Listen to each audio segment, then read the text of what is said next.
Phone చేతులున్నదంటే bank తోటి పని లేదు, ఏటీఎం కార్డు తోటి అవసరం లేదు, పర్సుల రూపాయి పెట్టకున్నా ఫరక్ పడది. అంత ఆన్లైనే మరి. 10 రూపాయల వస్తువు కాంచి 1000 దాకా ఏదైనా అంత ఫోన్ తోటే. స్కాన్ చేసినమా పైకం కొట్టినమా.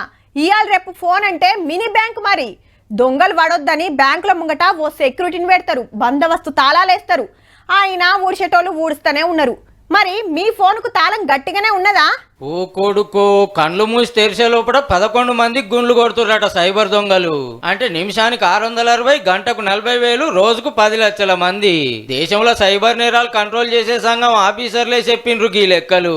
ఫోన్లు చేసుడు, ఆఫర్లను ఆశపెట్టుడు, అడ్డమైన లింకులు పంపుడు, మాటలతో మత్పరిచుడు, మన బ్యాంక్ అకౌంట్లు ఉడ్చుకపోవుడు. అల్కగా నమ్మాలని నడమ సర్కార్ పథకాల పేరు మీద ఫోన్లు చేస్తాండ్రు. కమ్మగ తీయగా ఉబ్బిచ్చి మాట్లాడే వరకు ఉత్తగానే నమ్ముతున్నాం, అటెనక నెత్తికి చేతులు పెడుతున్నాం. You should not click on any unknown links. Secondly, you should not entertain any unknown calls. గా దొంగలను పట్టుకోవాల్సిన పోలీసుల పేర్ల మీద సుత మోసాలు చేయబట్టి వాట్సాప్ డీపీలు పెట్టి పలానా కేసులో మీ ఓటు దొరికిండు, మీకు డ్రగ్స్ పార్సిల్ వచ్చింది, పైసలు పంపు తీడ్చిపెడతామని ధమ్కిలు ఇచ్చి కమాయిస్తాండ్రు. ఆఖరికి కలెక్టర్ల ఫోటోలు చూసి ఇడుస్తలేరు బడివేగాళ్ళు.